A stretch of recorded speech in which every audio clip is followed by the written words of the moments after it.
Super. Fire away. So, so Mr. Gordon, thank you so much for joining me. I just before we kind of get into the interview, I just want Right. to talk about a little bit. I just want to talk a little bit more about why I started this project. Okay. So, this is essentially a project geared towards mental performance, and I myself am an athlete. I play badminton professionally, so I do virtual schooling so that I can pursue badminton pretty much full time. And a large part of that means training physically. And then something that I've kind of seen more recently as I've been working with sports psychologists is that there is a really, really large, I guess, mental gap that a lot of athletes have to bridge and that they often don't consider. Okay. So my project is really geared towards those athletes and teaching them the mental concepts that can kind of elevate their performance.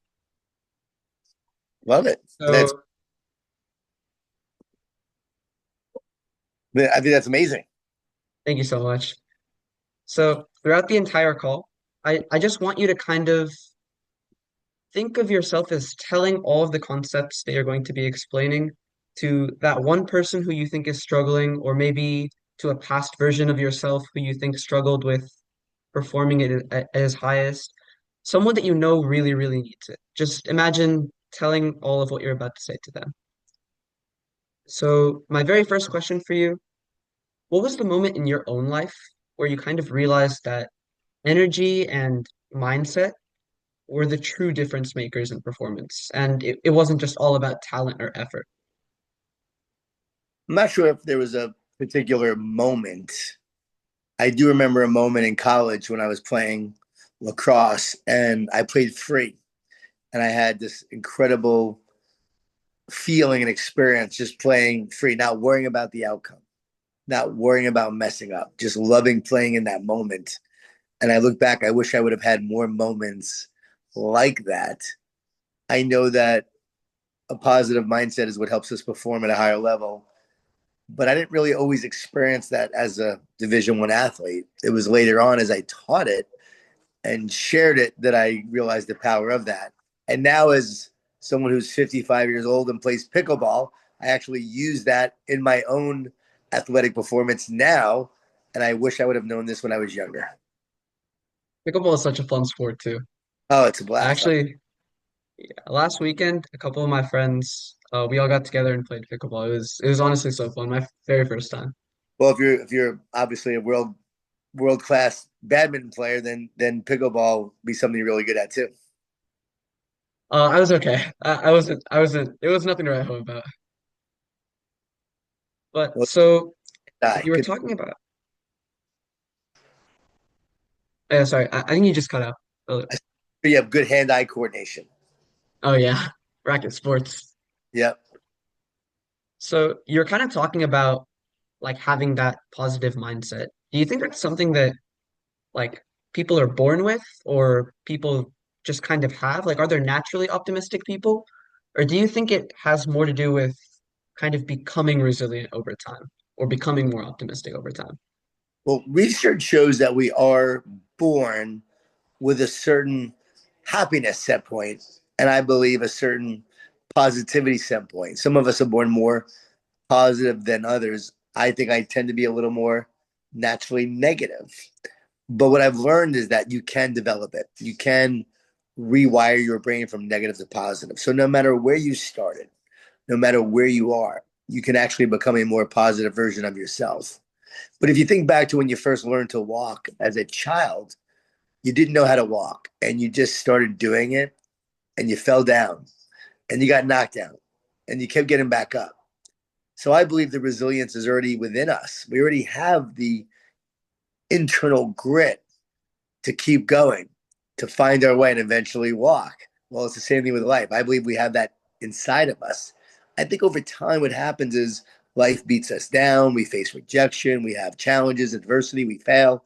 And then we tell ourselves a certain story about those failures, about those mistakes, about those challenging moments. And then we forget the power we have. We forget that we're naturally strong, naturally resilient. Like we do all have it within us. Now, again, going back to positivity, I think you have a certain perspective that you may be born with, but you can develop a positive perspective. You have a happiness set point, but you can become happier in how you choose to live your life and how you see the world. And also over time, the more you have a certain perspective, the more you have a certain mindset, the more you do these mental reps and mental training, you can actually, as I said earlier, rewire your brain to be more positive, to be more resilient, to be more focused, to be more optimistic. It all is something that can be developed. But again, like I said in the beginning, you also have it within you. Does that make sense? Yeah. And actually, I'm a really, really big fan of your books. I actually have like all of them right here. But just what you were talking about with like kind of being able to develop that positive mindset and also having it within you. I think I immediately think of your energy bus and no complaining rule with Yep. like how like Hope kind of developed that. She didn't have it at the beginning. And Joy had it. Maybe she had developed it. We just didn't see it during the book, but she had that positive mindset and then she taught it to other people. Yep. So like I think it's like you're not just somebody who's like preaching it, but you also practice it and you also teach other people how to do it too. So I think it's super, super neat. Well, it's something I've had to work on myself to be more positive because I'm naturally negative. So I've had to work at it. And I tell people all the time, my teammates cannot believe what I'm doing now because I was a mental wreck in college. And now I have a much more positive, optimistic mindset. And I believe it's because over time I've become more hopeful. I wake up each day practicing gratitude. I pray, which I think has been very helpful to have a positive mindset. I have more trust, more faith, more love. And I believe the more you live that way, it does become more your natural state. So now when I wake up in the morning, I'm looking forward to the day instead of dreading the day like I used to do. So again, I've had to learn it. And I believe because I had to learn it, it's made me a good teacher. That makes sense. It's like a Feynman effect. Like you're kind of teaching it and learning it and like it's making you more kind of whole. Like Yeah, you're able to kind of get that information better. we teach what we need to learn. I truly believe that. And as we teach it, we learn it. As we learn it, we become better at teaching it. That's really cool. So I guess maybe let's shift into those mental reps that you were talking about then, like the things that you do every day in order to kind of become um more gracious or more positive. So what are those things that you do every day? Like what's one actionable step that everybody listening can kind of take? What's one actionable step that I can take so that tomorrow I can become a more positive person? Or maybe like in a month I can look back and see that I've kind of made that progress. Well, I know you read The Energy Bus, and so these come from the book in terms of taking a thank you walk in the morning or sometime during the day. That's been my number one thing I've done that has changed my life. Each day I wake up and I go for a walk, and on this walk I practice gratitude. And the research shows you can't be stressed and thankful at the same time. So if you're feeling grateful, feeling blessed, you won't feel stressed. Now, doing that one day, not going to do a whole lot, but do it for a week, do it for a month, do it for a year, do it for 7 years. I've been doing it now for over 20 years. Eating the positive, weeding the negative. That one walk of gratitude every day has changed my mindset. It's where all my books have come to me. I go for that walk and I get these ideas for the book. And so one habit can change your life. That's why I wrote The Power of Positive Habits, because I know the power of a positive habit and what impact it has on you mentally, physically, emotionally, and also spiritually. So I would say that thank you walk is key. The success of the day is also a great exercise. At the end of the day, writing down the one thing that you're proud of, the one accomplishment you had, the one thing that made you feel awesome. There's always one thing. And so you focus on that one thing and you write it down. When you start writing down your success, what's happening? You're now looking for it during the day. You're now writing about it. You're focusing on it. And what we focus on shows up more in our lives. What we look for, we find. So as you look for these successes, you will find more of it. And just doing that, again, day in and day out, you're starting to program your mind. And you will then create more success in your life by doing that. And then one other tip that I truly love is talking to yourself instead of listening to yourself. Don't listen to the negative thoughts that are coming in. You're always going to have negative thoughts, but you're not the thoughts you think. You're the thoughts you believe. And you don't have the power of the first thought because that negative thought is going to come in, but you have the power of the second thought. And how you talk to yourself is essential for your life. And the words you say, the words you speak out into the world becomes the reality in the life that you create. So your thoughts and words are that powerful. So what are you thinking about? What are you talking about? Believe only the thoughts that propel you forward, not the ones that tell you you're not going to make it, the future's hopeless, and you should give up. And everybody has those kind of thoughts. Even when you're in competition, I know at times you have those negative thoughts. What if I don't? Yeah. What if I don't win? Might play bad today. Did you choose that thought? No. Who would ever choose to have that thought? Did you choose the nightmare you had a couple weeks ago? No, it just happened. So the thought just comes in. Don't believe it. Instead, speak words of life. Talk to yourself. Don't listen to yourself. That's the best tip of all. So, I don't know, kind of like growing on that point of talking to yourself and not listening to yourself. Sometimes um I know there's this concept of like self-affirmation, and when I was struggling a lot trying to perform well in my sport, I was like struggling with like pressure and anxiousness when I was playing. Like I didn't really feel like I was playing at my best, and I was just kind of bogged down by every single mistake that I made. So sometimes I would tell myself like, it doesn't matter what other people are saying, or you're good, you're strong. But sometimes those things also didn't work for me. Like it just felt like they were so generic, and I was just repeating them to myself over and over again, and then I still got bogged down by those same mistakes. So how could it work for like an athlete or a high performer to kind of like what is the path towards self-affirmation? Yeah, What is the strategy? that's a really good point. Because what happens when it doesn't work? We always have these ideas and strategies, but what happens when they don't work? What then? What do you do? If you're relying on the ritual and the word, what do you do then?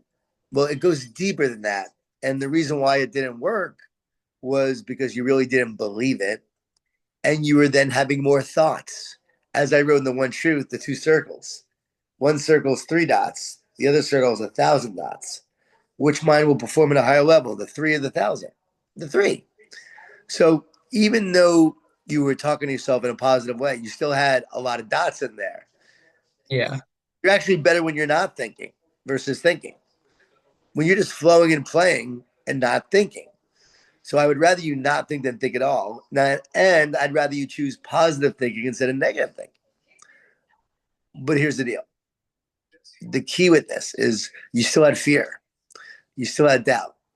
You were still allowing your performance to define you, and your identity was determined by how you played. So it was still a matter of life and death. So you still felt very disconnected when you were playing, and you felt very powerless. And in the disconnection, the separation, all the negative thoughts come in. See my two hands. All the negative thoughts come in. But as you're connected, can those negative thoughts come in? No, they No. can't. Right. So the key is to focus more on connection than disconnection, more in connection than thoughts. So what is true connection? Love. Love creates connection. Fear leads to division.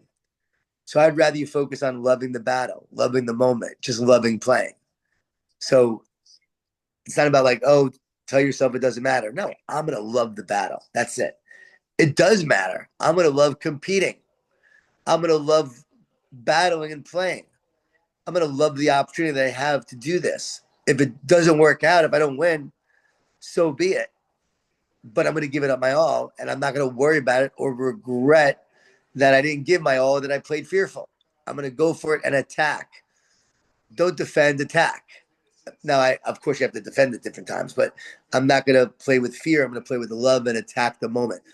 Remember this: the hero wants the win. The hero wants the outcome, and they want the glory. The warrior doesn't even know about the outcome. The warrior could care less about the outcome. The warrior loves the battle. So the warrior is focused on the now, and they fight to the end. The hero is going, I'm up 3 goals. I'm 3 points, 3 points or 3 goals. I'm watching World Cup right now, but 3 points. Let's go. Please, please. Let me just get this 1 point to win the game. The warrior doesn't even care about that. The warrior is so engrossed in the battle. It's about this moment right now, this point right here, right now. You want to be the warrior, not the hero. Does that make sense? Yeah. And I actually went to sleep thinking about this quote from Kung Fu Panda yesterday. It was the future is a mystery, past is history, but today is a gift, and that's why it's called the present. And so kind Yes. of focusing on today, focusing on this moment, because like every single moment that you're going to have is so fleeting, you might as well give it all every single moment that you have. Yes. And if you're loving the battle and loving competing and loving the moment, you're going to perform at a higher level because love casts out fear.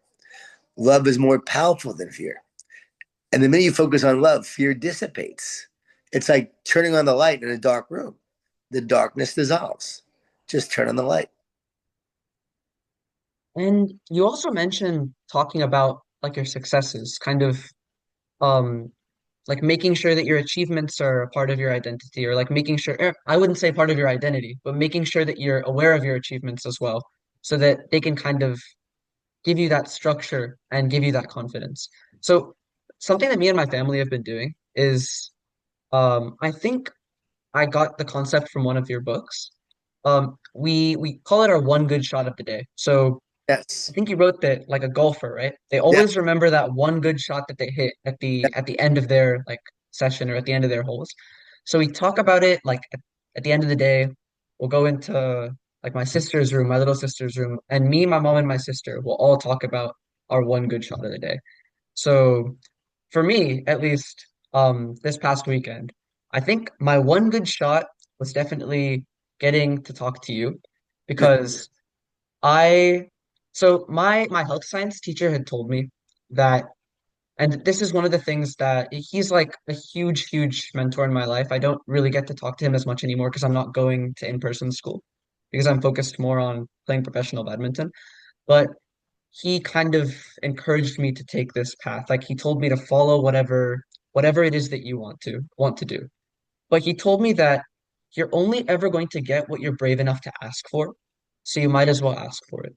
So, I had this idea. I picked up your book, The One Truth, and I asked you, would you be okay to go on this interview with me? Would you be okay to talk for a quick, maybe 15 to 20 minutes?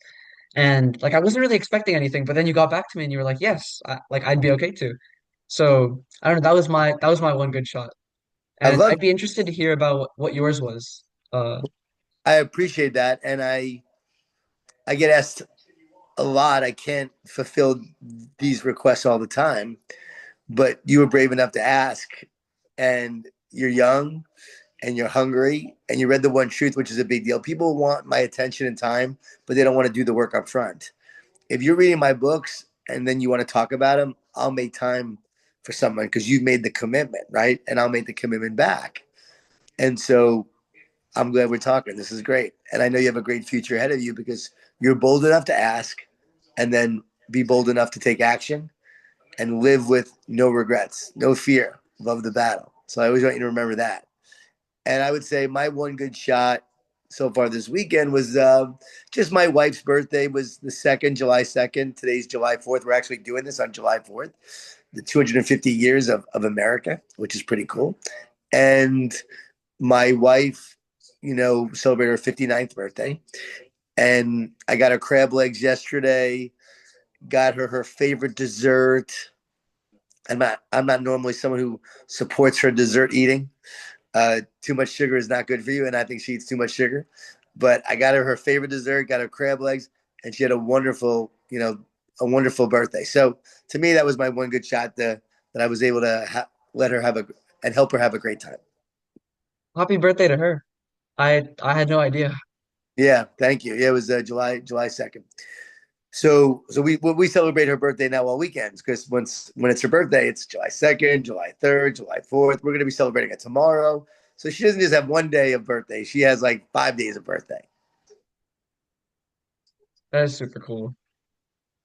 And I think it's honestly like really great that like sometimes people don't also make time to kind of celebrate those like really big things in their life, or just like they don't make the time to celebrate things because people are so focused on like the work that they're doing or the bad things, but sometimes it's well worth it to stop and smell the roses and kind of like have those moments where, maybe I don't eat dessert every day, but on those days that, are really special, maybe it's okay Yeah. to indulge a little bit. You should have those cheat days. You should have those days where you celebrate, just not every day. Yeah. So that way, then it's special. If you're eating it every day, then it's not special. So you want to make sure that when you're doing something, you really could celebrate it, and then you make it special. If you're having a feast every night, is it a feast? No. So you want the feast to be celebratory. Do you, since you're from an Indian family, do you eat a lot of Indian food? Oh yeah, yeah, quite a I'm a lot. big fan of Indian food. So just so you know, yeah, it's like one of my favorites, and I love it. And there's actually a place that's like Indian barbecue. Have you seen one of those places? Oh yeah. Yeah, pretty epic. In Texas, I think that I went to one, and of course, Texas has barbecue, and then combine Indian with it. Unbelievable spices, barbecue, amazing. Yeah, it's really flavorful. Like, I never really we used to eat at home a lot. We never used to really go out to eat, but when I was way younger, when we did start going out, like the flavors were so different because I was so used to all of like the rich spices in Indian food. And it was different because the food that I was eating maybe outside just it didn't have the same flavor profiles as what I was eating at home. And Right. it I don't know. I don't know if it was better or worse, but it was different and it was unique and like I liked it for what it was, but I also liked the food that I was eating at home. So it was a really interesting kind of first experience. Oh yeah, Mr. Gordon, it's I don't want spicy. to waste too much of your time. I just have three more questions for you. All right, fire away. All right. So this is like my signature question. I'll ask every single guest on the podcast this question. So, and this is specifically geared towards athletes. So, if you could give one mental practice to every single person who's listening and striving to play at the highest level of their sport, or how about striving to play at the highest level of whatever their game is? It doesn't have to be a sport, regardless of their field. What would that one mental practice be? And why is it above everything else, in your opinion? It would be love the battle. It would be reminding yourself to focus on the love instead of the fear, because ultimately fear holds us back. Fear keeps us from being our best. Fear paralyzes us. But when you're truly loving the moment, you're not thinking of anything else that is holding you back. And then you can truly focus on being in the moment and loving the moment, which then causes you to operate in a higher state of mind, as we talk about in the one truth. And then everything flows from there. And I know you were kind of talking about that, loving the battle, being the warrior instead of like just having that warrior mindset, loving the process rather than the result. So I think that's like something I feel like I was lucky enough to have learned from my coaches in my training facility as well. They always stress that the importance of loving the process and loving the battle. And then these are my last two questions. They're going to be super, super quick. Okay. But I have this tradition on the podcast. It's similar to another podcast called Diary of a CEO, Oh, by yeah. Stephen Bartlett. And so he always asks the previous guest for a question, and he asks that question to the next guest. So I don't know if you're familiar with Diary of a CEO, but I really, really love listening to the podcast. It's by far one of my favorite things to kind of listen to and learn from. But Dr. Haley Perlis wanted to ask you. She's a super, super big sports psychologist who helps with everything from nutrition to mental confidence and just mental performance. She wanted to ask you what concept, skill, or exercise have you recently used in order to help your mindset when the pressure's high?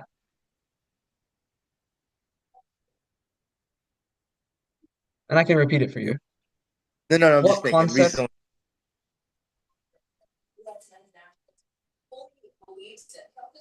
Recently, I mean, besides the ones we've talked about, I'm trying to think if there's any that I can add to the equation.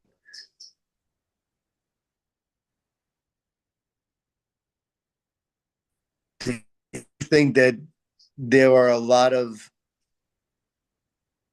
practices, rituals, routines that should be done by everyone. I believe that you should pick and choose what works for you. So I think that each person is unique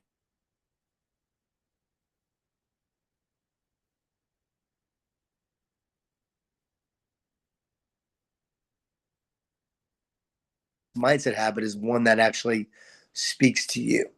And for me, really, the other day I was really tired. I was batting on the pickleball court and just giving everything I got. And I told myself, you didn't come here to be average. Let's go. So just that mindset of you didn't come here to be average, to remind myself, I'm not here I'm here to be exceptional. I'm here to play my best. I'm here to go for it. That just one little message to myself was very helpful. You didn't come here to be average. It's like go all in or don't go at all. Mindset of like, don't play it safe. You didn't come here to be average.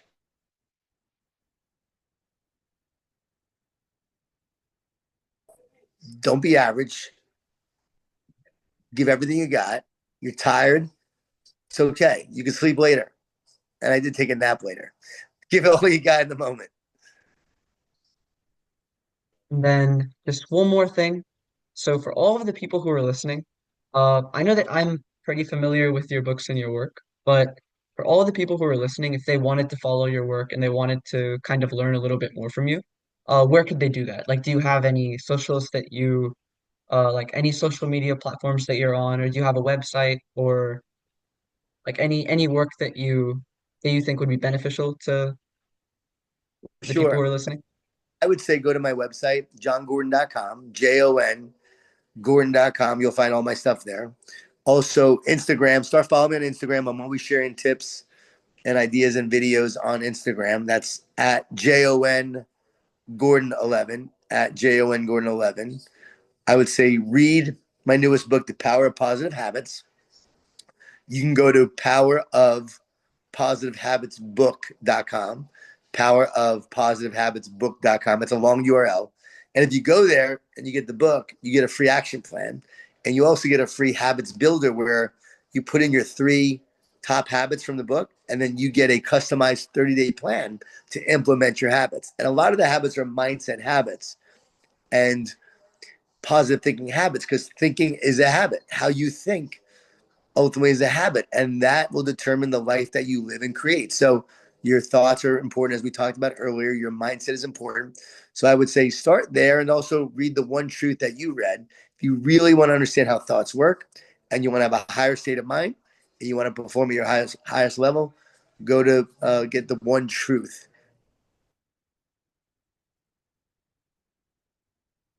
Facebook and X as well. You'll find me everywhere. And I'm always just trying to add value to help people perform at their highest level. What I realized was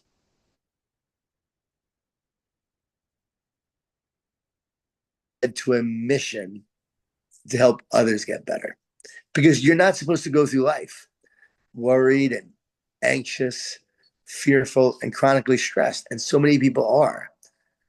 We think that's normal because it's become normalized because so many people are struggling, but it's not normal. What is normal? To be in a higher state of mind, to go through life with confidence and courage and peace and power and strength. And honestly, to take on the challenges in this world to create a better world, a more positive world. And that's why we have to develop the resilience to do that. We are in a battle every day, and you have to win the battle between positive and negative.